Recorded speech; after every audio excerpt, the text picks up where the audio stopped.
السلام علیکم ورحمۃ اللہ وبرکاتہ۔ ان الحمد للہ نحمده ونستعینه ونستغفره ونعوذ باللہ من شرور انفسنا ومن سیئات اعمالنا، من يهده الله فلا مضل له ومن يضلل فلا هادي له، واشهد ان لا اله الا الله وحده لا شريك له، واشهد ان محمدا عبده ورسوله۔ اللهم صل على محمد وعلى ال محمد كما صليت على ابراهيم وعلى ال ابراهيم انك حميد مجيد۔ اللهم بارك على محمد وعلى ال محمد كما باركت على ابراهيم وعلى ال ابراهيم انك حميد مجيد۔ رب اشرح لي صدري ويسر لي امري واحلل عقدة من لساني يفقهوا قولي۔ اللهم انفعنا بما علمتنا وعلمنا ما ينفعنا وزدنا علما ينفعنا۔ اللهم ارنا الحق حقا وارزقنا اتباعه وارنا الباطل باطلا وارزقنا اجتنابه۔ اما بعد فاعوذ باللہ من الشیطان الرجیم۔ ومن يطع الله والرسول فاولئك مع الذين انعم الله عليهم من النبيين والصدیقین والشہداء والصالحین وحسن اولئک رفیقا۔ گرامی قدر بھائیوں اور لائق احترام ساتھیوں، اس سے قبل ہم نے نبی کریم صلی اللہ علیہ وسلم کی اطاعت کے حوالے سے چند گزارشات آپ کے سامنے رکھی تھی کہ کلمے کے دو تقاضے ہیں۔ اسلام قبول کرنے کے لیے جو کلمہ پڑھتے ہیں اس کے پہلے رکن کے دو حصے ہیں۔ پہلا حصہ یہ ہے کہ اس کائنات میں عبادت کے لائق صرف کس کی ذات ہے؟ اللہ تعالیٰ کی ذات ہے۔ اور دوسرا حصہ یہ ہے کہ اس کائنات میں میں اس بات کی گواہی دیتا ہوں کہ محمد صلی اللہ علیہ وسلم اللہ کے بندے اور اللہ کے رسول ہیں۔ رسول کریم صلی اللہ علیہ وسلم کی رسالت کی گواہی دینے کے بعد جہاں اور بہت سارے تقاضے مجھ سے کیے گئے ہیں، جیسے آپ سے محبت کرنا، آپ پر درود پڑھنا، اور آپ صلی اللہ علیہ وسلم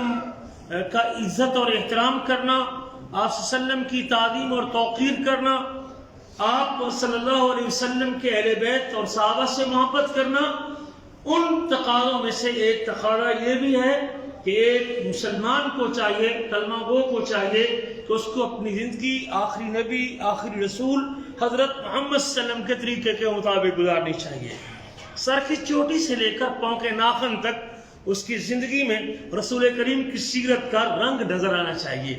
اس کے بول، اس کا سننا، اس کا دیکھنا، اس کا کھانا، اس کا پینا، اس کا چلنا، اس کا پھرنا، زندگی کا ہر لمحہ وہ نبی محمد صلی اللہ علیہ وسلم کی سنت کے سانچے میں ڈھلا ہوا ہونا چاہیے۔ اس کے بڑے فوائد ہیں۔ ہم نے تقریباً پچھلی مجلس میں 12 کے قریب فوائد ذکر کیے تھے، اور چند ایک فوائد ذکر کر کے پھر صحابہ کرام کے کچھ نمونے پیش کریں گے کہ جو لوگ آپ صلی اللہ علیہ وسلم کا کلمہ پڑھتے تھے اور آپ کو رسول مانتے تھے اور آپ کو چاہتے تھے اور دل و جان سے آپ سے محبت کرتے تھے اور اپنا سب کچھ نشاور کرنا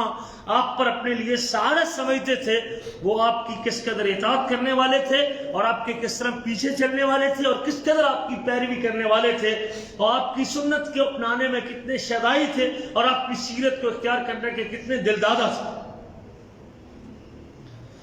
نبی کریم صلی اللہ علیہ وسلم کی اطاعت کے فوائد میں سے ایک فائدہ یہ بھی ہے کہ اللہ تعالیٰ اپنے حبیب کی اطاعت کرنے والے شخص کو قیامت کے دن نبیوں کے ساتھ، صدیقوں کے ساتھ، شہداء کے ساتھ اور صالحین کے ساتھ کھڑا کرے گا۔ امت کے طبقات میں سے جو سب سے اعلیٰ طبقہ ہے اور سب سے اونچے درجے کا گروہ ہے، وہ کن کا گروہ ہے؟ وہ نبیوں کا گروہ ہے، وہ رسولوں کی جماعت ہے، وہ انبیاء کرام کی جماعت، جو سب سے اس پوری انسانیت میں سے سب سے اعلیٰ معیار پہ اترنے والے اور سب سے اللہ کے مقرب بندے اور سب سے اللہ کے محبوب بندے، وہ نبیوں کی جماعت اور رسولوں کی جماعت۔ اور نبیوں میں سے بھی پھر رسولوں کی جماعت، اور رسولوں میں سے بھی پھر اولو العزم رسول ہے، اور اولو العزم رسولوں کے بعد بھی رب ذوالجلال کو اس پوری کائنات میں سب سے محبوب شخصیت اور سب سے اونچے مقام کی حامل شخصیت کس کی ہے؟ نبی محمد صلی اللہ علیہ وسلم کی شخصیت۔ پھر اس کے بعد صدیقین ہیں جو سچے دل کے ساتھ ان نبیوں کی بات کی تصدیق کرنے والے ہیں اور ان نبیوں کی ہر بات کی دل سے اسے تسلیم کرنے والے اور نبی کی رسالت کو صدق کے دل کے ساتھ ماننے والے، اور پھر اپنے اس نبی پر ایمان لانے کے بعد اپنا سب کچھ اپنے حبیب پر نچھاور کرنے کا جذبہ رکھتے ہیں، ان کو صدیق کہتے ہیں۔ صدیقین کے بعد پھر اس اسلام کے دفاع کے لیے جو لوگ اپنی جان کا نذرانہ پیش کرتے ہیں، جو شہید ہو جاتے ہیں اللہ کے راستے میں اسلام کی صداقت کے لیے اور اسلام کے دفاع کے لیے، وہ شہداء کی جماعت ہے۔ اور چوتھے نمبر پہ صالحین اور نیک لوگ ہیں جن کی زندگی اللہ کے قانون کے مطابق گزرتی ہے، نبی کریم کی سنت اور سیرت کو اپنا کے گزرتے ہیں، حرام کے قریب نہیں ٹپتے اور حرام سے اپنا دامن بچا کے رکھتے ہیں، واجبات کو صحیح طرح سے پورا کرتے ہیں۔ یہ وہ متقی لوگ، یہ صالحین لوگ اور یہ پرہیزگار لوگ اور یہ نیکوکار لوگ ہیں جو چوتھا طبقہ شمار ہوتا ہے۔ یہ سعادت ہے، اور یہ سعادت اس خوش نصیب کو ملے گی جس کی زندگی کی ہر ادا حبیب کبریا کی سنت کے سانچے میں ڈلی ہوئی ہے، جو نبی کریم کی سنت کے مطابق زندگی گزارتا ہے، جس کا عمل، جس کا عقیدہ، جس کی عبادت، جس کی نماز، جس کا روزہ، جس کی حج، جس کی زکوٰۃ، جس کی خوشی، جس کی غمی، حتیٰ کہ زندگی کا ہر پہلو وہ نبی کریم کے رنگ میں رنگا ہوا ہے، اس سے اللہ کے نبی کی سنت کی خوشبو آتی ہے۔ اللہ اکبر کبیرہ، اس سے نبی کریم کی سنت اور سیرت کا رنگ نظر آتا ہے۔ یہ وہ خوش نصیب آدمی ہے جن کو رب ذوالجلال عام طبقے سے اٹھا کے نبیوں، صدیقوں اور شہداء کے زمرے میں کھڑا کر دے گا۔ یہ اللہ کا قرآن ہے۔ اللہ فرماتے ہیں سورۃ النساء میں آیت نمبر 69 ہے، وَمَن يُطِعِ اللَّهَ وَالرَّسُولَ، جو بھی اللہ کی اطاعت کرے گا اور اس کے رسول کی اطاعت کرے گا۔ برادری سے غرض نہیں ہے، اس کے پیشے سے غرض نہیں ہے، وہ کسی بڑے خاندان کا ہے، عرب ہے یا عجم ہے، چودھری ہے، بڑا ہے، ارائی ہے، ڈوگر ہے، جاٹ ہے، عوان ہے، اس سے غرض نہیں، یا کوئی عام چھوٹا کام کرنے والا ہے، لوگوں کی خدمت اور مزدوری کرنے والا شخص ہے، نہیں۔ رب ذوالجلال کو اس کے عہدے سے، اس کے رنگ سے، اس کے مال سے، اس کے دولت سے، اس کے حسن سے، اس کی خوبصورتی سے کوئی غرض نہیں ہے، بس اس کے سینے میں اللہ کی اطاعت کا جذبہ ہو، رسول کریم کی پیروی ہو، اللہ کے نبی کی سنت کو اپنانے کی جذبہ موجزن ہو۔ وہ حبشے کا کالا بلال بھی کیوں نہ ہو، چلتا مدینے میں ہے، اس کے قدموں کی جب جنت میں سنائی دیتی ہے۔ وَمَن يُطِعِ اللَّهَ وَالرَّسُولَ، جو بھی اللہ کی اطاعت اور اس کے رسول کی اطاعت کرے گا، فَأُولَٰئِكَ مَعَ الَّذِينَ أَنْعَمَ اللَّهُ عَلَيْهِمْ، یہ اطاعت کرنے والے لوگ، سیرت کو اپنانے والے لوگ، سورت کو نبی کریم کی صورت میں ڈھالنے والے لوگ، چہرے پہ اپنے نبی کریم کی سنت کے ان بالوں کو اپنے جو سجانے والے لوگ، نبی کریم کے حکم کو اس مسئلے میں پورا کرنے والے لوگ، ان کے لباس سنت کے مطابق ہے، اللہ اکبر، ان کی زندگی کا سارے کردار اللہ کے نبی کے کردار میں ڈھلے ہوئے ہیں۔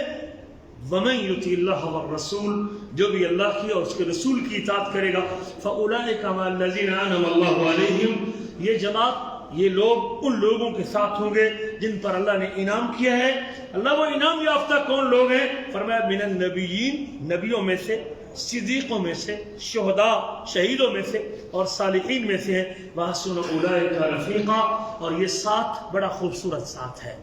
اگر یہ ساتھ نصیب ہو گیا قیامت کے دن، اطاعت کے سلے میں، بات ماننے کے نتیجے میں، بات تسلیم کرنے کے نتیجے میں، ضد چھوڑنے کے نتیجے میں، اپنی مرضی قربان کرنے کے نتیجے میں، رسول کی مرضی کو مقدم کرنے کے نتیجے میں، اپنے چہرے پہ سنت کو سجانے کے نتیجے میں، اپنا لباس سنت کے مطابق بنانے کے نتیجے میں، نبی کریم کی سنت کا رنگ لینے کے نتیجے میں اگر یہ ساتھ نصیب ہو گیا، فحسن اولئک رفیقا، یہ ساتھ بڑا بہترین ساتھ ہے۔ یہ رفاقت بڑی اچھی رفاقت ہے، لیکن کب ملے گی؟ جب میرے دامن پہ اللہ کی اطاعت کی بھی چھاپ ہو، نبی کریم کی اطاعت کا بھی رنگ نظر آئے گا۔ نبی کریم کی اطاعت کے فوائد میں سے ایک فائدہ یہ بھی ہے، قیامت کے دن محشر کے میدان میں ایک پانی ایسا ہوگا جس پانی کو پینے کے بعد کبھی بندے کو پیاس نہیں لگے گی۔ کون سا پانی؟ حوض کوثر کا پانی ہے، دودھ سے زیادہ سفید ہے، شہد سے زیادہ میٹھا ہے، اور اس حوض کے اوپر جو پیالیاں رکھی ہوئی ہیں وہ آسمان کے ستاروں سے بھی زیادہ ہے۔ جنت میں 2 نہریں اس حوض کے اندر گرتی ہیں۔ میرے آپ کے نبی فرماتے ہیں، سعد بن سعد اس حدیث کی روایت کرتے ہیں، انی فراتکم علی الحوض، میں سب سے پہلے حوض کے اوپر پہنچنے والا، حوض کے اوپر آنے والا ہوں۔ من مر علی شرب ومن شرب لم یظمأ ابدا، جو میرے پاس سے گزرے گا، جو میرے پاس آئے گا، حوض کا پانی پیے گا، اور جو شخص ایک مرتبہ پی لے گا پھر زندگی بھر اس کو پیاس نہیں لگے گی۔ لیردن علی اقوام عارفهم ویعرفوننی، اس حوض پہ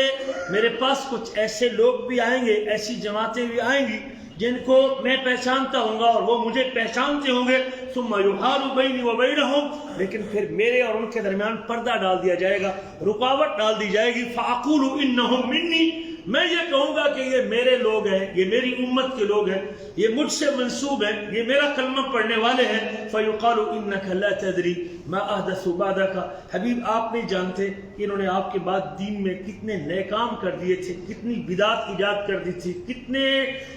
نئے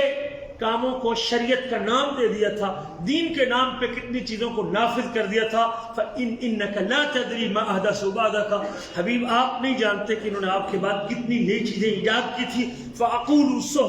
سُحْقًا لِمَنْ غَيَّرَ بَعْدِي، میں کہوں گا دور ہو جاؤ، دور ہو جاؤ وہ لوگ جس نے میرے بعد دین کو بدل دیا تھا۔ اس لیے اس سے معلوم ہوا اس حوض کوثر کو پینے کی سعادت وہ لوگ کریں گے جن کی زندگی نبی کریم کی اتباع میں اور رسول کریم کی سنت کے مطابق گزری ہوگی۔ میرے عزیزو، نبی کریم کی اتباع سے ہی قیامت کے دن جنت نصیب ہونے والی ہے۔ اگر آپ جنت میں جانا چاہتے ہو، یہ سب سے بڑی کامیابی جنت کا اصول ہے کہ اللہ قیامت کے دن مجھے اور آپ کو جہنم کی آگ سے بچا کے اپنی جنتوں کا مالک بنا دے، جنت تمہارے حوالے کر دے، جنت تمہارے نام کر دے اور تمہیں اپنی جنتوں کا وارث بنا دے۔ اس کے لیے بھی اللہ نے اپنی کتاب میں ذکر کیا، سورۃ النساء آیت نمبر 13 ہے، وَمَن يُطِعِ اللَّهَ وَرَسُولَهُ، جو بھی اللہ کی اطاعت کرے گا اور اس کے، میری زندگی کے 30 سال بیت گئے، جوانی، حسن، خوبصورتی، سمجھتا ہوں کہ شاید ان بالوں کو چہرے سے مونڈ کے گندی نالی میں پھینک کے اوپر پیشاب کر کے شاید میں خوبصورت لگتا ہوں، لیکن اس جرم کے نتیجے میں جو جنت کی محرومی کی صورت میں مجھے سزا ملنے والی ہے، اس سے بڑی کوئی اور سزا نہیں ہو۔ جھوٹ بولنے کی وجہ سے، خیانت کرنے کی وجہ سے، بدگمانی کی وجہ سے، گند سننے کی وجہ سے، سگریٹ پینے کی وجہ سے، تمباکو نوشی کی وجہ سے، سوڈا لگانے کی وجہ سے، نشہ کرنے کی وجہ سے، کان میں گانے بجانے کی آوازیں سننے کی وجہ سے، آنکھوں کو گندی ناچتی عورتوں کو دیکھنے کی وجہ سے اللہ کے رسول کی سیرت چھوٹ رہی ہے، اور اس سیرت کے چھوٹنے کا نتیجہ کیا نکلے گا کہ کل میں جنت سے کیا ہو جاؤں گا؟ محروم ہو جاؤں گا۔ میرے عزیزو، ان اپنی من مرضیوں کے کرنے کی وجہ سے، اللہ کے رسول کی حکموں کی خلاف ورزی کرنے کی وجہ سے، نبی کریم کی سنت اور سیرت کو چھوڑنے کی وجہ سے جو چیز میں خرید رہا ہوں وہ کوئی اچھی چیز نہیں، بڑی خوفناک چیز ہے، جہنم کی آگ اپنے لیے خرید رہا ہوں، اور جس چیز سے محروم ہو رہا ہوں وہ حسرت، اس کے اوپر ندامت، اس کا اندازہ مجھے تب ہوگا جب قیامت کے دن اس سے معروم ہو کے کھڑا ہوں گا۔ مجھ سے میری جنت چھن جائے گی، مجھ سے میرا حوض کوثر چھن جائے گا، مجھ سے میرے رب کا دیدار چھن جائے گا نبی کریم کی سنت چھوڑنے کی وجہ سے۔ اللہ فرماتے ہیں وَمَن يُطِعِ اللَّهَ وَرَسُولَهُ، جو بھی اللہ کی اطاعت کرے گا اور اس کے رسول کی اطاعت کرے گا، يُدْخِلُ جَنَّاتٍ تَجْرِي مِن تَحْتِهَا الْأَنْهَارُ، اللہ اس اطاعت کرنے والے کو، اس پیروی کرنے والے کو،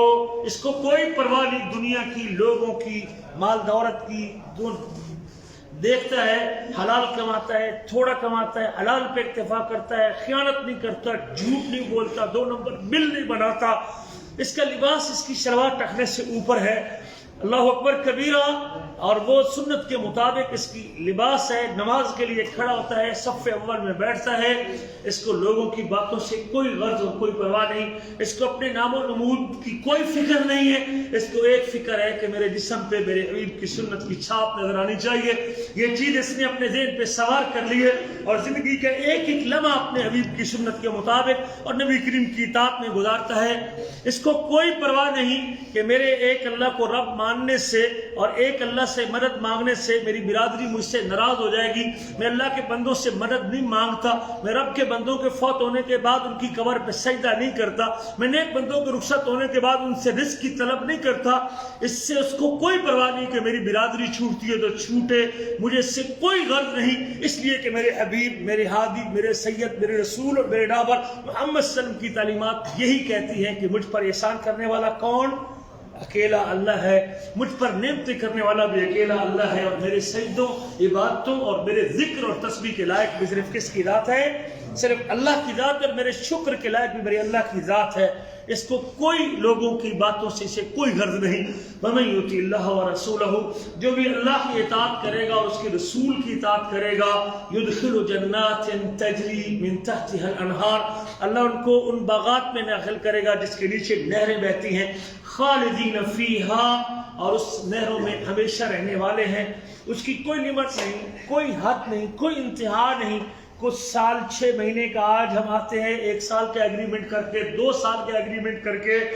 آج مکان کرائے پہ لیتے ہیں سال کے لیے، 2 سال کے لیے، 6 مہینے کے لیے، لیکن جنت وہ محل اور وہ جگہ ہے کہ جب اس میں چلا جائے گا تو اس کی پھر اس کے بعد تو موت ہی نہیں، اس کی کوئی رہنے کی لمٹ ہی نہیں، خالدین فیہا، اس میں ہمیشہ رہیں گے۔ وذالک الفوز العظیم، اور یہ بہت بڑی کامیاب، بہت بڑی کامیابی ہے جس کو اللہ قیامت کے دن اس کی اطاعت اور اس کی نیکی اور فرمان برداری کے صلے میں کیا عطا کر دے گا؟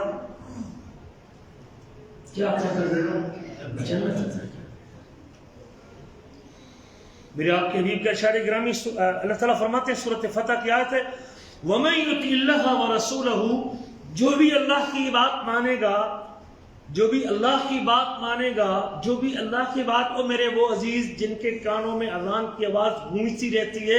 اللہ اکبر کی صدا آتی رہتی ہے، حی علی الصلاۃ کا آوازہ اس کے کان سے ٹکراتا رہتا ہے، یہ اپنے فیس بک پہ یا اپنے بستر پہ نیند کے مزے لے رہا ہے، یہ اپنی انگلیاں فیس بک کے صفوں پہ گھما رہا ہے، یہ موبائل پہ اپنی جوانی ضائع کر رہا ہے، یہ ننگی ناشتی عورتوں کے ساتھ اپنی آنکھوں کو گنہگار کر رہا ہے، اور رب کا حکم چھوٹ رہا ہے اور اللہ کا حکم پامال ہونے والا ہے، حتیٰ کہ اس کی فجر کی نماز چھوٹ گئی اور یہ سویا رہا، اس کی زور کی نماز چلی گئی اور یہ فیس بک کے صفحے پلٹتا رہا، اس کی عصر کی نماز چلی گئی اور یہ اپنی بیگم بچوں سے بات کرتا رہا، اس کی مغرب عشاء چھوٹ گئی اور اپنے کام میں لگا رہا، اللہ کا حکم، اللہ کی اطاعت اس نے چھوڑ دی دنیا کی اس عارضی زندگی کے لیے، عارضی لذت کے لیے، عارضی چاہت کے لیے، رب کی مرضی کو اس نے پیچھے کر دیا ہے۔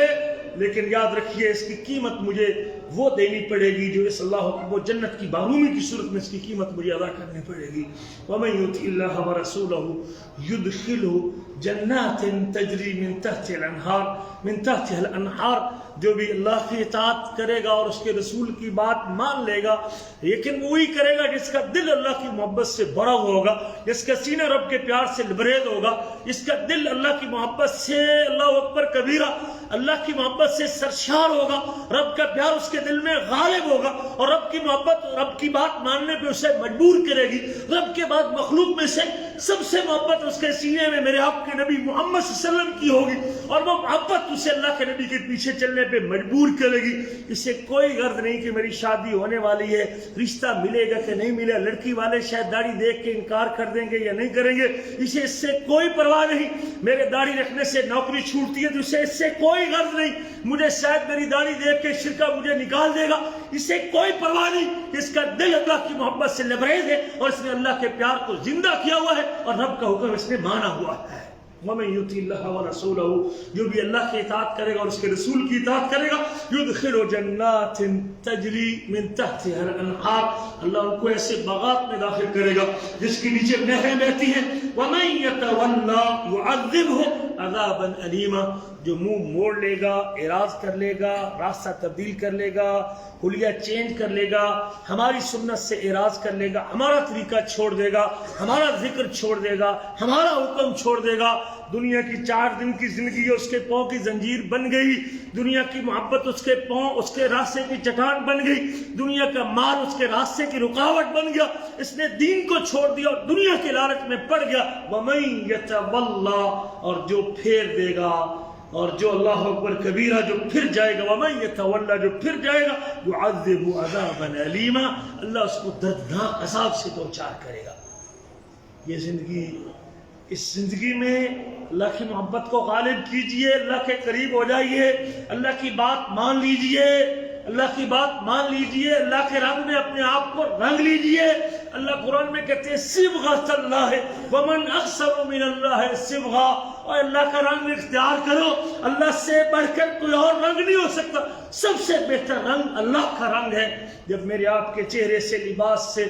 بات سے، گفتگو سے، طریقے سے، رویے سے، معاملے سے، کردار سے، کیریئر سے اللہ کے رسول کے اور اللہ کے دین کی خوشبو آئے گی، اللہ کے دین کا رنگ نظر آئے گا، اگلا بندہ وہ مجبور ہو جائے گا اسلام کی خوبی تسلیم کرنے پہ،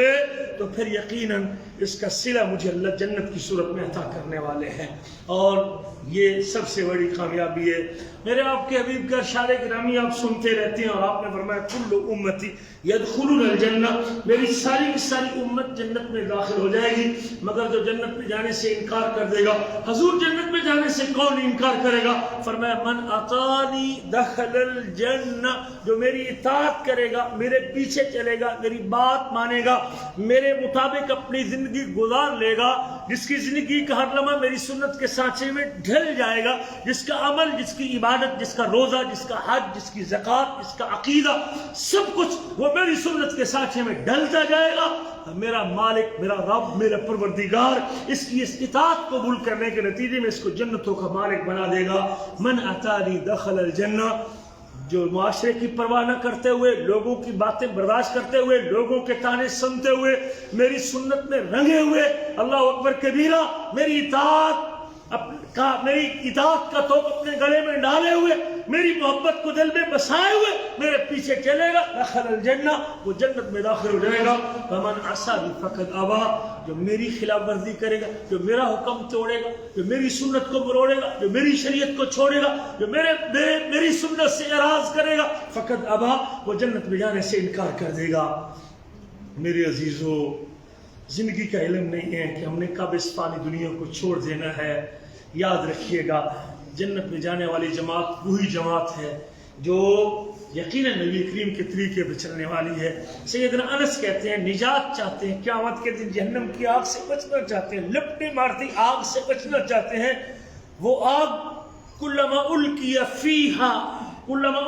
فیہا فوج سألہم خزنتہا لم یأتکم نذیر، لوگوں کی جماعتیں جس آگ میں ڈالی جائیں گی، اور اس وقت جہنم کے دروازے پوچھیں گے اس سے، ہمارے ڈرانے والے تمہارے پاس نہیں آئے تھے؟ قالوا بلا قد جاءنا نذیر، ہمارے پاس ڈرانے والے آئے تھے۔ فکذبنا وقلنا ما نزل اللہ من شیء، ہم نے جھٹلایا ان کی باتوں کو اور ہم نے کہا اللہ نے کوئی بات نازل نہیں کی۔ اس دن مجھے سمجھ آ جائے گی، کاش کہ میں نے وہ نصیحتیں مانی ہوتی، کاش کہ ان باتوں پہ عمل کیا ہوتا، کاش کہ میں نے وہ پیغام تسلیم کیا ہوتا۔ میرے آپ کے نبی فرماتے ہیں میری امت 73 فرقوں میں بٹے گی۔ انا بنی اسرائیل افترقت علی 71 فرقہ، بنی اسرائیل 71 فرقوں میں بٹ گئے۔ وَإِنَّ أُمَّتِي سَتَفْتَرِقُ 72 فرقہ، اور میری امت 73 فرقوں میں بٹے گی۔ اختلاف تو ہوگا، جماعتوں تو بنے گی، گروہ تو بنیں گے، فرقے تو بنیں گے۔ حبیب کبریا نے یہ پیشین گوئی سنائی تھی، آپ کی بات سچی ہو کے رہے گی۔ شیطان امت کو بکھیرے گا اور بگاڑے گا، راست سے بھٹکائے گا، سیدھے رستے سے ہلائے گا، یہ تو ہو کے رہے گا، نبی کریم کی بات پوری ہو کے رہے گی۔ لیکن ساتھ یہ بھی فرمایا کلھا فی النار، سارے کے سارے جہنم کی آگ میں جائیں گے، جہنم کا منہ دیکھیں گے، الا واحدۃ سوائے ایک کے، وہی الجماع، اور وہ جماعت ہے۔ صحابہ نے پوچھا اللہ کے رسول وہ کون ہے؟ فرمایا ما انا علیہ و اصحابی، جو میرے اور میرے صحابہ کے طریقے پہ چلنے والے ہیں، جن کا مطمع نظر، جن کا موٹو، جن کا ہدف میری اتباع اور میرے پیچھے چلنا ہے اور میری اتباع کرنا ہے، جو ہر مسئلے میں یہ دیکھتے ہیں کہ میرے حبیب کا فرمان کیا ہے۔ نماز کا مسئلہ ہو، نبی کریم کا طریقہ کیا ہے، عمرے کا مسئلہ ہو، رسول کریم کا اسوہ کیا ہے، حج کا معاملہ ہو، نبی کریم کی سنت کیا ہے، اللہ اکبر کبیرہ عقیدے کا مسئلہ ہو، نبی کریم نے اس میں کیا فرمایا ہے، روزے کا معاملہ ہو، رسول کریم کا طریقہ کیا ہے، جو زندگی کے ہر مسئلے میں نکاح کا مسئلہ ہو، نبی کریم کا فرمان کیا ہے، طلاق کا مسئلہ ہو، رسول کریم کا ارشاد کیا ہے، جن کی زندگی کے ہر لمحے پہ ہر مسئلے میں نبی کریم کی سنت کا سوال کرتے ہیں کہ نبی کریم کا اسوہ اور آپ کی حدیث کیا کہتی ہے، یہ وہ جماعت ہے یقیناً جو قیامت کے دن جہنم کے گڑھے سے بھی بچنے والی ہے اور اس گڑھے سے بھی اپنے آپ کو محفوظ کرنے والی ہے۔ اس لیے میرے عزیزو، ہمیں اپنے حبیب کے ساتھ اطاعت کرنے کا ایک فائدہ یہ بھی ملے گا کہ اللہ ہم کو جہنم کی آگ سے محفوظ کرے گا۔ یاد رکھیے نجات اسی چیز میں ہے۔ نبی کریم فرماتے ہیں میری مثال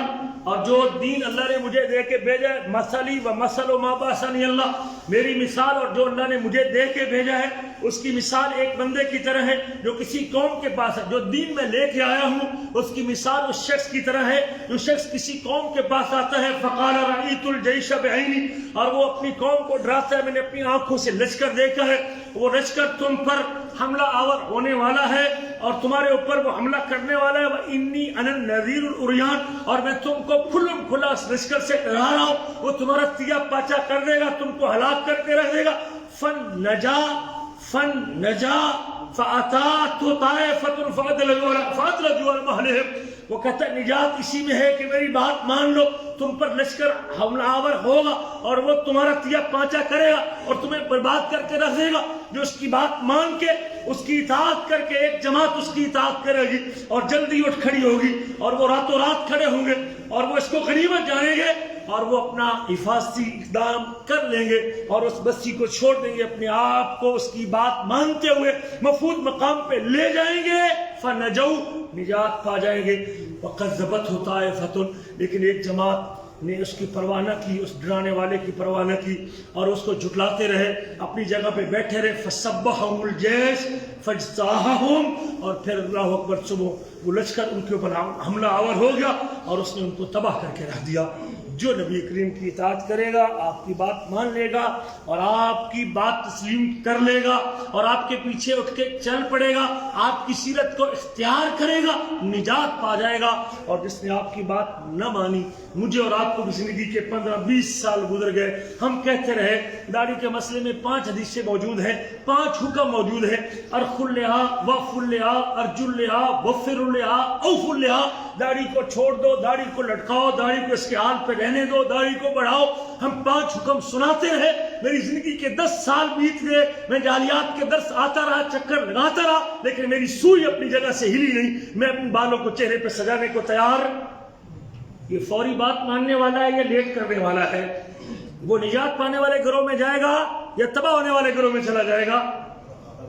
تباہ ہونے والے گروہ میں چلا جائے گا۔ جو سنت کو طریقے دیتا ہے، نبی کریم کے طریقے کو لیٹ کرتا ہے، جی دعا کریں جی، کر لوں گا جی، ابھی بڑی عمر ہے جی، ابھی جوانی ہے جی، ابھی یہ ہے جی، ابھی حج کروں گا، ابھی عمرے میں جاؤں گا، ابھی شادی کروں گا، پھر آپ کی بات مانوں گا،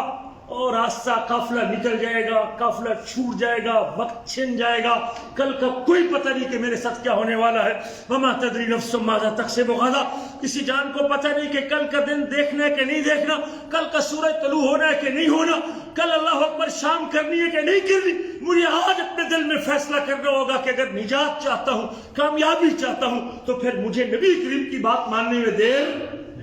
نہیں کرنی چاہیے، دیر نہیں کرنی چاہیے۔ میرے عزیزو، ہم اگر صحابہ کرام کی سیرت کو پڑھتے ہیں، جو لوگ ان باتوں کو جانتے تھے، ہم نے بہت سارے فوائد بیان کیے تھے اس درس میں، شاید آپ حضرات کو دوبارہ اختصار کے ساتھ اس کا تذکرہ کر ہی دیتا ہوں۔ نبی کریم کی اتباع میں مسلمانوں میں بہادری اور ہیبت قائم ہو جاتی ہے، رسول کریم کی اتباع کرنے سے اتفاق اور اتحاد پیدا ہوتا ہے، رسول کریم کی اتباع کرنے سے اللہ اکبر کبیرہ اختلاف ختم ہوتا ہے اور تفرقہ بازی سے آدمی اپنے آپ کو بچا لیتا ہے، رسول کریم کی اطاعت کرنے سے حقیقی کامیابی نصیب ہوتی ہے، نبی کریم کی اتباع سے گناہ معاف ہوتے ہیں، رسول کریم کی پیروی سے بندہ کامیاب لوگوں کے گروہ میں شامل ہوتا ہے، نبی کریم کی اتباع کرنے سے بندے کو اس کی نیکیوں کا پورا اجر ملتا ہے، رسول کریم کی اتباع کرنے سے بندے کے ایمان کی تکمیل ہوتی ہے، اور نبی کریم کی اتباع کرنے سے آدمی صراط مستقیم پہ گامزن رہتا ہے اور شیطانی راستوں سے اپنے آپ کو بچا لیتا ہے۔ رسول کریم کی اتباع کرنے سے اور آپ کی بات ماننے سے اللہ کی رحمت کا نزول ہوتا ہے، رب کی رحمت کے بادل اس کے اوپر منڈلاتے رہتے ہیں جو اللہ کے رسول کی اطاعت کے مطابق زندگی گزارتا ہے۔ نبی کریم کی اتباع کرنے سے رب کی محبت اور اللہ کا پیار نصیب ہوتا ہے، نبی کریم کی اتباع کرنے سے حقیقت میں اللہ کی اطاعت ملتی ہے۔ یہ چند فوائد اور ثمرات ہم نے پچھلے ایک درس میں بھی ذکر کیے تھے اور کچھ باقی تھے تو وہ بھی ہم نے آج مکمل کر دیے۔ آئیے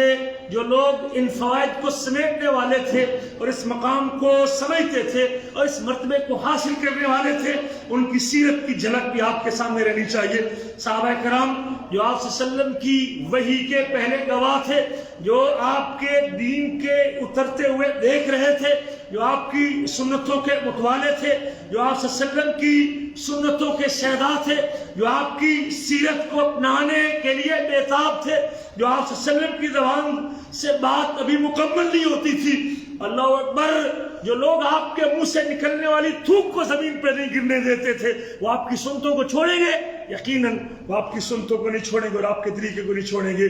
ابو بکر صدیق ہے، یہ پورے امتیوں میں سے سب سے اونچا اور عالی مقام رکھتے ہیں، سارے نبیوں کے بعد اور سارے نبیوں کے امتیوں میں سے سب سے افضل امتی ابو بکر صدیق ہے۔ ایک موقع پہ لوگوں سے کہنے لگے، کان رسول اللہ صلی اللہ علیہ وسلم یعمل بہ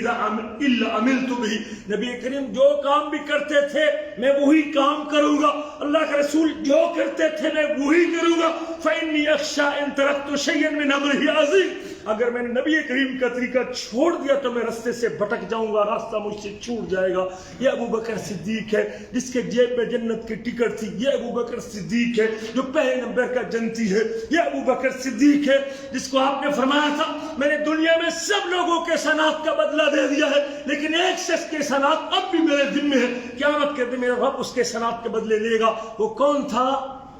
وہ ابو بکر صدیق تھا جو غار میں آپ کے ساتھ تھا، جو ہجرت میں آپ کے ساتھ تھا، جو سفر میں آپ کے ساتھ تھا، جو جنگ میں آپ کے ساتھ تھا، جو بدر میں آپ کے ساتھ تھا، جو احد میں آپ کے ساتھ، جو خندق میں آپ کے ساتھ تھا، جو خیبر میں آپ کے ساتھ تھا، اللہ اوپر جو فتح صلح حدیبیہ میں آپ کے ساتھ، فتح مکہ میں آپ کے ساتھ تھا، لیکن نبی کریم کی سنت کے اوپر عمل کرنے کا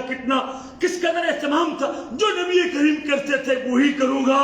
لیکن جس دن مجھ سے آپ کی سنت چھوٹ گئی، ابو بکر صدیق سیدھے رستے کو چھوڑ دے گا اور سیدھے رستے سے ٹیڑھا ہو جائے گا۔ یہ وہ عظیم آدمی، یہ عمر بن خطاب ہے،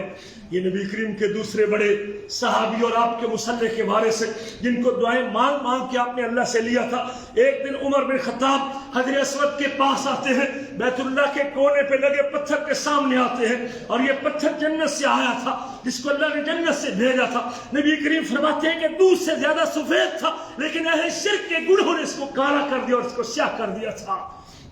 حجر اسود کے پاس جس کے بارے میں میرے آپ کے نبی فرماتے ہیں اللہ حجر اسود کو 2 آنکھیں عطا کرے گا، ایک زبان عطا کرے گا، جو اس کو اشارہ کرے گا، استلام کرے گا، یہ بوسہ دے گا، قیامت کے دن پتھر اس کے ہاتھ میں گواہی دے گا۔ نبی کریم کے یہ ساتھی اور آپ کے یہ صحابی حجر اسود کے پاس آتے ہیں اور حجر اسود کو بوسہ دیتے ہیں اور فرماتے ہیں انی اعلم انک حجر، مجھے اس بات کا علم ہے کہ تو پتھر ہے، میں تیری قدر و قیمت کو جانتا ہوں، مجھے پتہ ہے تو بیت اللہ کے کونے پہ لگا ہوا، مجھے پتہ ہے کہ تو جنت سے آیا ہے، لیکن لا تضر ولا تنفع، لیکن عمر کا عقیدہ یہ ہے کہ اتنی عظمت کے باوجود بھی تو میرے نفع نقصان کا مالک۔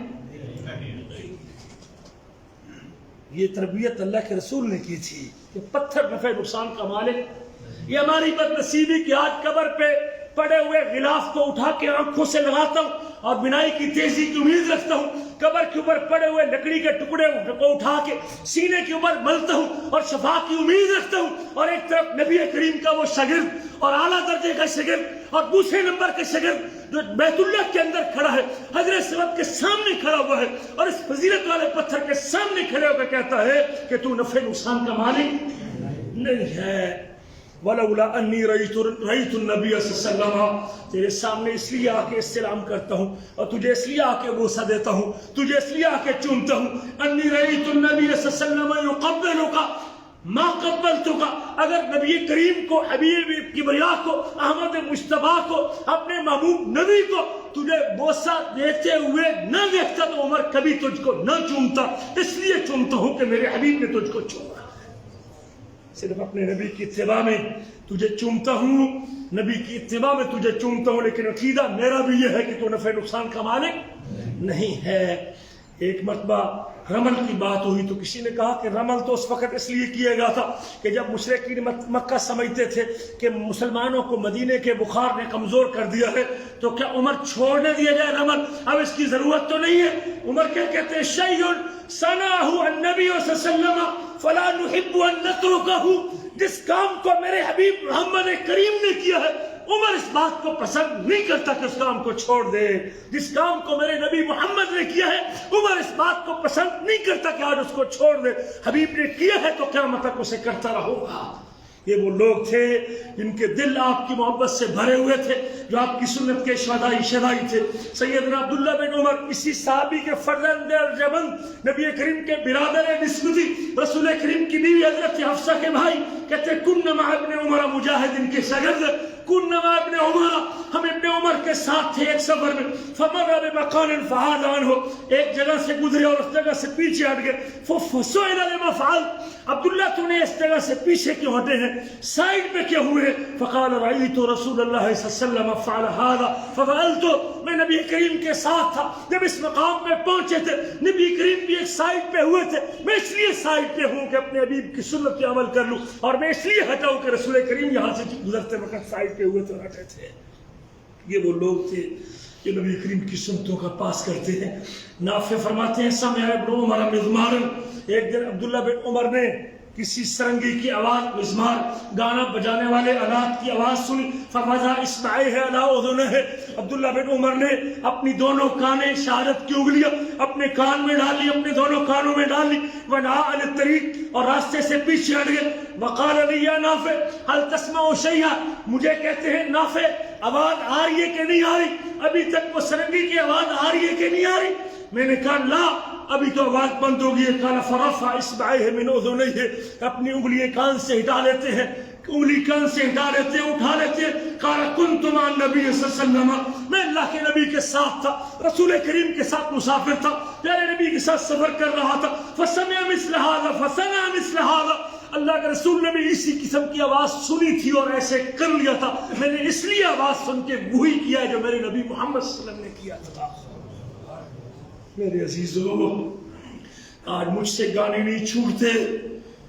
آج مجھ سے، میں جانتا ہوں ایسے لوگوں کو، اللہ اکبر کبیرہ، جن کے گھر کی خواتین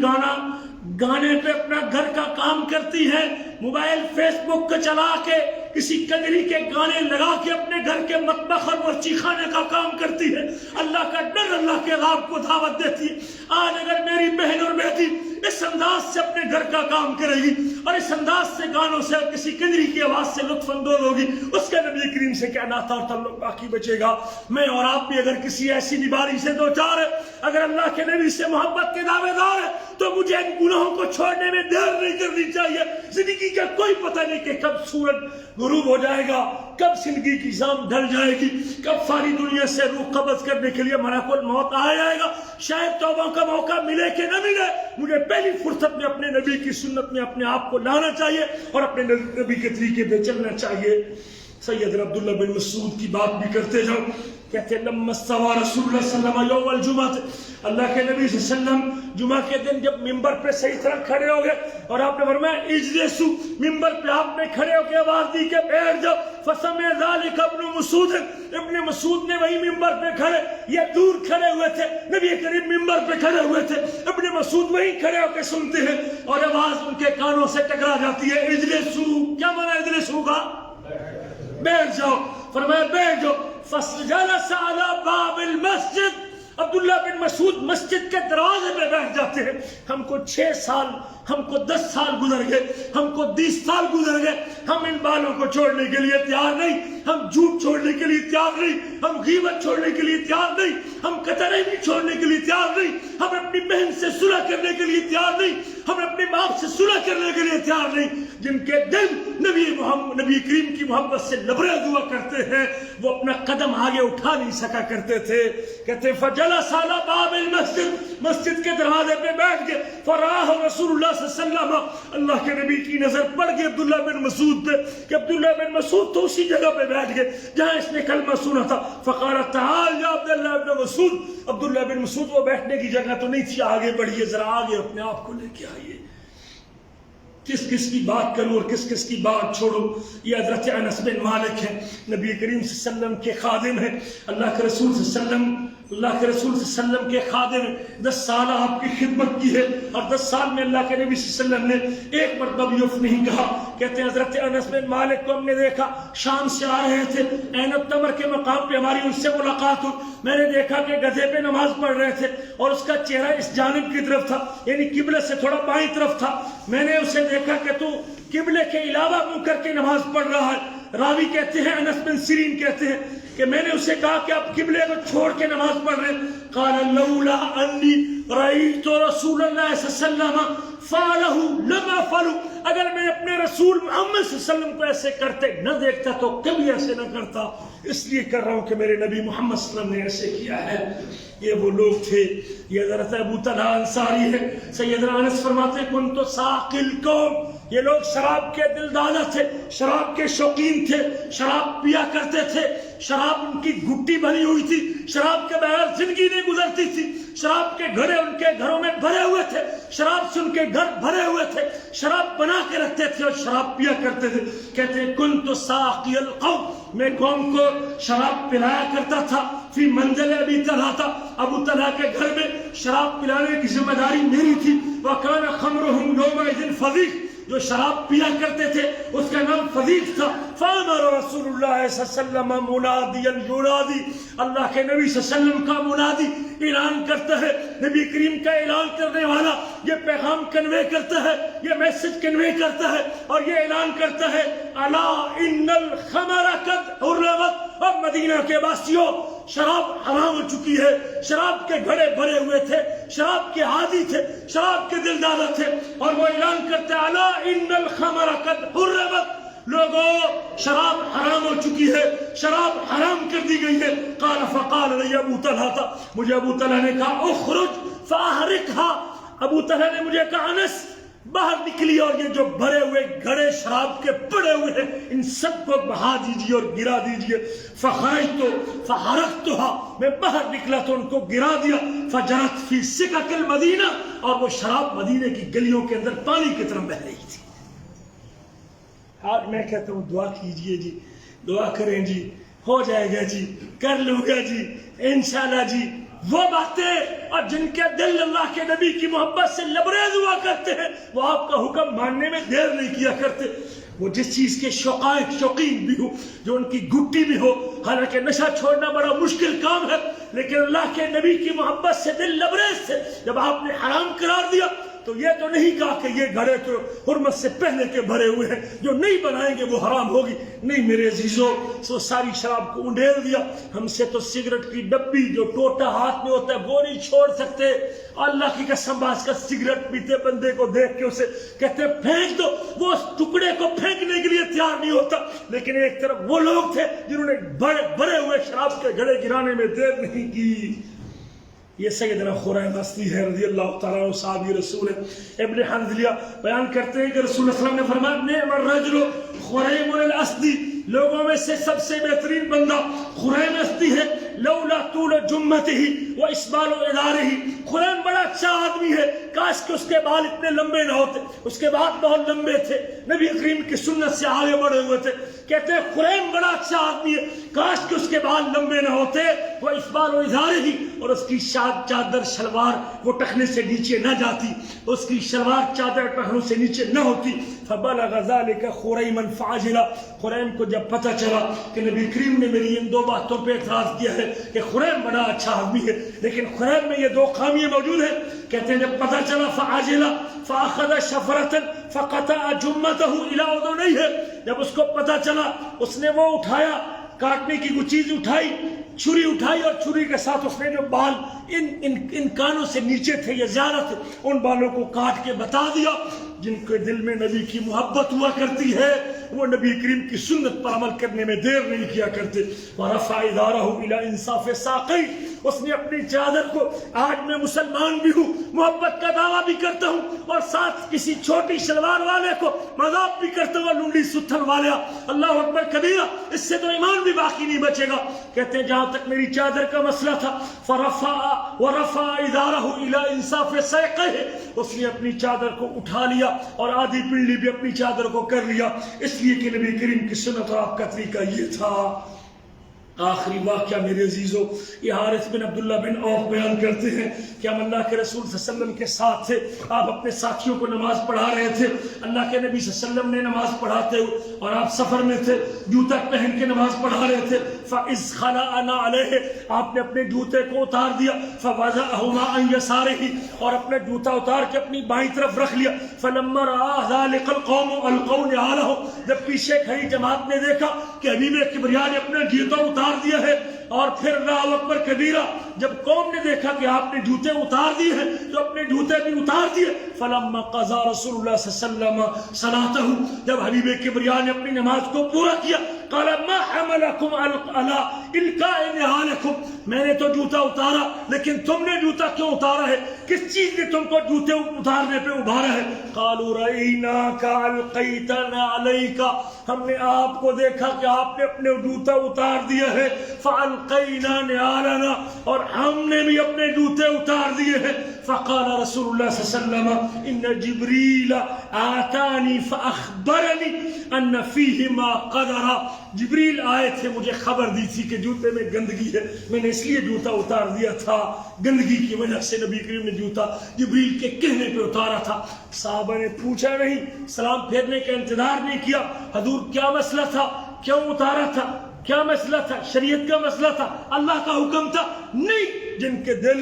نبی کریم کی محبت سے لبریز تھے، جن کے دل آپ کے پیار سے بھرے ہوئے تھے، جو آپ کی اطاعت اور فرما برداری کو نجات کا ذریعہ سمجھتے تھے، وہ سوال نہیں کیا کرتے تھے، پوچھا نہیں کیا کرتے تھے آپ نے ایسے کیوں کیا ہے، آپ نے کر دیا ہے اور آپ کی اتباع کرنے میں دیر نہیں کیا کرتے تھے۔ اس لیے میرے عزیزو، نجات اسی چیز میں ہے۔ کہتے ہیں چولہے کے اوپر ہنڈیا چڑھی ہوئی تھی، اور یہ حدیث بھی صحیح بخاری میں ہے، خیبر کا موقع ہے، ابھی تک گھریلو گدھے کا گوشت حرام نہیں ہوا تھا، تیار تھا، ذبح ہو چکا تھا، ہنڈیاں پک چکی تھی، ابل رہی تھی۔ خیبر کے موقع پہ اچانک نبی کریم کا نمائندہ اعلان کرتا ہے ان اللہ ورسولہ ینہیانکم عن لحوم الحمر الاہلیہ، گدھے کا گوشت پکانے والوں، اللہ کا رسول، اللہ اور اس کا رسول تم کو گھریلو گدھے کے گوشت کو کھانے سے منع کرتے ہیں۔ فاکفیت القدور، جو پکی ہوئی ہانڈیاں تھی، کسی نے پرواہ نہیں کی کہ گوشت تیار تھا، مال خرچہ بڑا ہو چکا ہے، گھی کے پیسے لگ گئے، اس کے اوپر بڑا مثالوں کے پیسے لگ گئے، آگ کا خرچہ، اس کے اوپر سلنڈر لگ گئے، جو بھی آج کے دور کی طرح ہمارے بہانے، لکڑی ہم نے جلا دی، کسی نے اس کی پرواہ نہیں۔ فاکفیت القدور وانھا لتفور باللحم، اور گوشت کے ساتھ ابلتی ہنڈیاں، نبی کریم کی طرف سے حکم آتا ہے گھریلو گدھے کا گوشت حرام ہے، تو ہنڈیا کو انڈیل کے بتا دیتے ہیں کہ جب اللہ کے رسول کا حکم آئے تو پھر اس کے ماننے میں دیر نہیں کرنی چاہیے۔ حضرت عبداللہ بن عباس کہتے ہیں اللہ کے رسول نے ایک بندے کو دیکھا، اس نے سونے کی انگوٹھی پہنی ہوئی تھی اپنے ہاتھ میں، فنزعہ فترہ،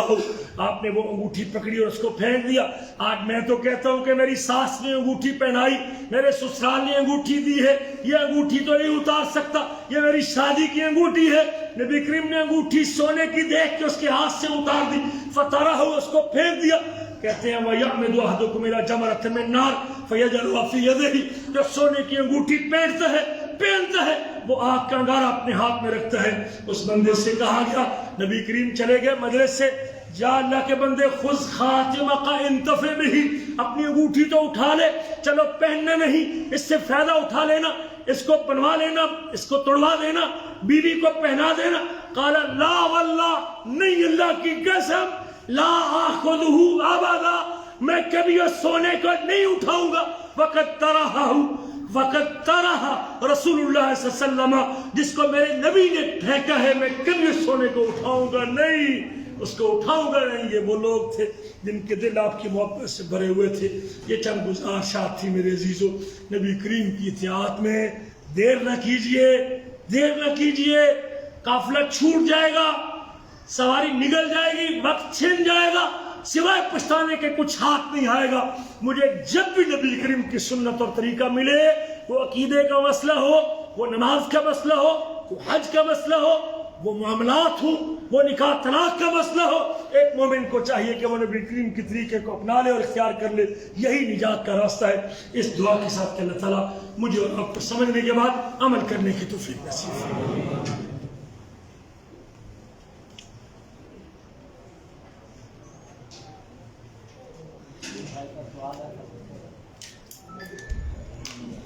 شیخ صاحب, قرآن پاک ترجمے سے پڑھ رہا ہے, اگر ہم لوگ قرآن پاک ترجمے سے نہیں پڑھیں گے